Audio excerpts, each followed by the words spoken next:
Quel est ce faux ami qui nous fait croire que l'on lâche prise alors que l'on est à côté de la plaque?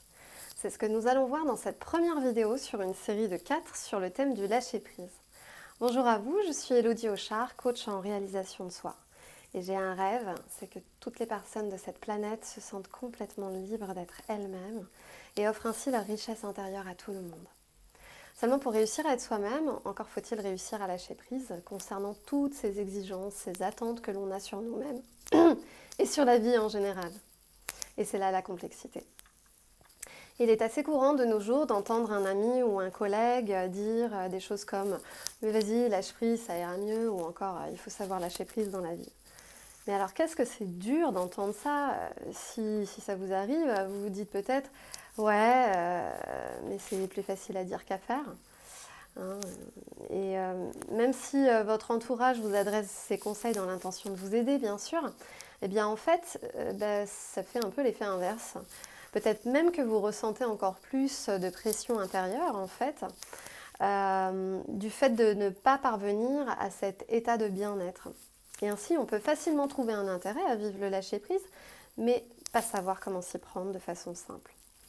Alors pour vous aider à cela, je vais vous présenter ce que je pensais être le lâcher-prise et que beaucoup de personnes confondent et qui, une fois que je l'ai compris, ça a fondamentalement changé la nature et la qualité de ma façon de vivre, notamment lorsque je me trouve dans des situations de surmenage, malheureusement ça m'arrive encore, ou encore dans des situations de conflits relationnels, soit avec mes parents, mon compagnon, mes collègues de travail.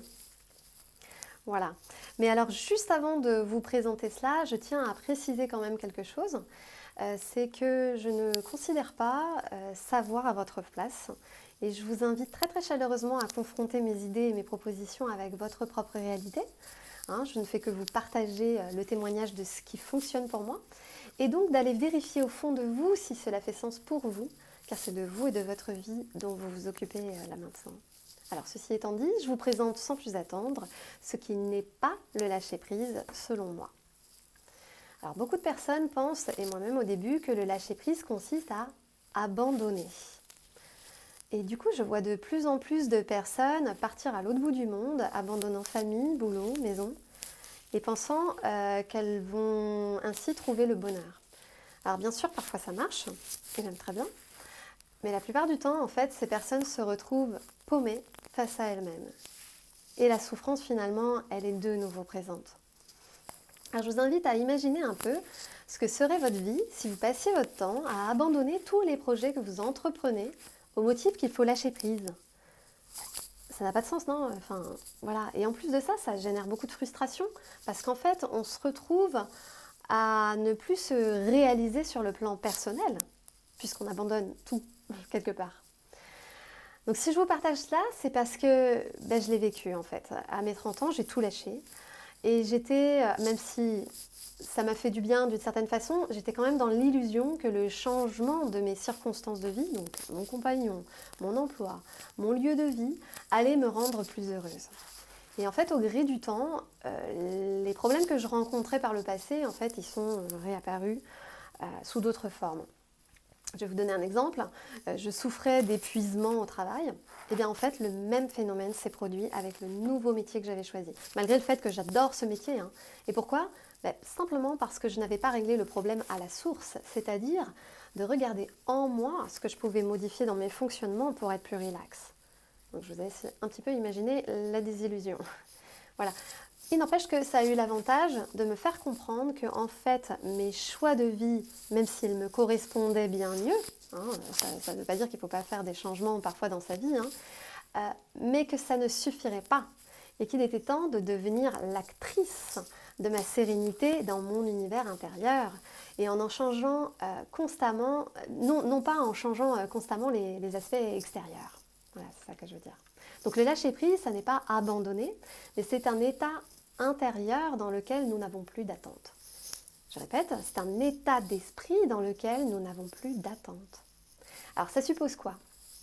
Cela suppose que vous aviez initialement une attente et que vous avez cessé de l'avoir. Et à ce propos, j'aime beaucoup ce que dit l'auteure Mandy Hale. Elle dit « Lâcher prise ne signifie pas que vous arrêtez de prendre soin, Cela signifie que vous arrêtez d'essayer de forcer les autres à le faire. Ainsi, le lâcher-prise consiste à cesser d'attendre que le bonheur nous vienne des autres et des circonstances, mais d'en devenir l'acteur par notre qualité d'être. J'en reviens à ce que je disais tout à l'heure. Alors ainsi, le lâcher-prise ne dépendra pas de votre choix de conserver ou de quitter une situation. Lâcher-prise, c'est un état qui se vit de l'intérieur. Ce n'est qu'une fois que vous êtes dans cet état de lâcher-prise que votre décision qui en découle par elle-même, donc soit continuer la situation, soit la changer, mais du coup, vous n'attendrez plus que ce soit la situation en elle-même, soit qu'elle soit conservée ou modifiée, qui vous rende heureux. Parce que, en fait, le bonheur sera déjà en train d'opérer en vous du fait que vous soyez dans cet état intérieur de lâcher prise dans votre prise de décision. Vous comprenez ? Alors, d'ici la prochaine vidéo, je vous propose de faire un petit exercice afin de vous aider à prendre conscience de vos mécanismes automatiques. D'abord, on va faire ça, on va faire par étapes. Donc, commencez pour le moment par lister 5 de vos automatismes où vous avez l'impression que vous êtes en train d'abandonner sans avoir l'impression de vivre un réel lâcher-prise. Et si vous en avez d'autres d'ici les 3 jours suivants qui vous viennent, vous pouvez bien entendu compléter votre liste. Et en fait, le but de cet exercice, pour la suite, ce sera en fait, une fois que ce sera posé, il vous deviendra plus facile de vous extraire de ces automatismes inconscients parce que vous en aurez pris conscience et surtout vous en aurez vu le sens. Voilà. Alors je donne un petit exemple. Si vous réalisez que vous avez tendance à manger du chocolat de façon compulsive, eh bien, le fait d'avoir pris conscience de cela, en faisant ce petit exercice, en ayant vu que ça faisait partie de vos automatismes, eh bien, par la suite, en faisant les exercices qui vont suivre dans les autres vidéos, vous pourrez plus facilement décider, la prochaine fois que vous avez envie de manger du chocolat, de le faire ou non, en étant bien conscient de votre choix. Soit vous décidez de le faire et vous en êtes conscient, soit vous décidez de ne pas le faire et vous êtes conscient. Mais dans les deux cas, vous savez ce que ça vous apporte. Et dans les deux cas, c'est-à-dire soit vous continuez à manger du chocolat, mais alors il n'y a plus la culpabilité, donc il y a une réelle sensation de lâcher prise globale, soit dans le cas où vous faites le choix de ne pas manger du chocolat, alors ça suppose que vous avez trouvé une autre solution pour vivre, pour vous déstresser en somme, qui est celle par rapport à celle de manger du chocolat. Voilà. Mais on rentrera plus dans le détail dans les autres vidéos. Pour le moment, je vous invite à faire cet exercice de détailler tous les automatismes, ne serait-ce que pour commencer à prendre conscience de ces, plus ou moins on peut appeler ça des erreurs, enfin en tout cas des automatismes qui finalement, pour lesquels on s'aperçoit qu'ils ne sont pas aussi bénéfiques que l'on aimerait quelque part. Voilà, alors puisque ce que je vous ai précisé au tout début de la vidéo, c'est que cette vidéo fait partie d'une série de 4 vidéos de coaching sur le lâcher-prise. Et la prochaine donc, va sortir dans 3 jours et portera sur comment se défaire, comment transformer les schémas et les croyances limitantes. Donc ça va être la suite, on va s'appuyer sur vos exemples que vous aurez pris pour pouvoir... voilà. Et c'est donc je vais vous parler notamment du principe clé à connaître pour réussir à transformer les schémas et les croyances limitantes. Alors cependant, peut-être que vous avez envie d'avancer de façon plus approfondie, de façon plus personnalisée que par les petits exercices de ces vidéos. Donc sachez que bien sûr c'est tout à fait possible par le biais des séances individuelles. Donc si ma façon d'être, mon approche résonne pour vous, vous avez un bon feeling, et bien sûr sentez-vous libre de me contacter pour que l'on convienne d'un premier échange. Voilà, les coordonnées se situent dans le descriptif de la vidéo. Juste pour information, je n'ai que 3 disponibilités de nouveaux accompagnements par mois. Voilà. Et donc je vous invite autrement à me laisser vos commentaires, vos questions dans les commentaires de la vidéo. Je me ferai une très très grande joie de vous y répondre.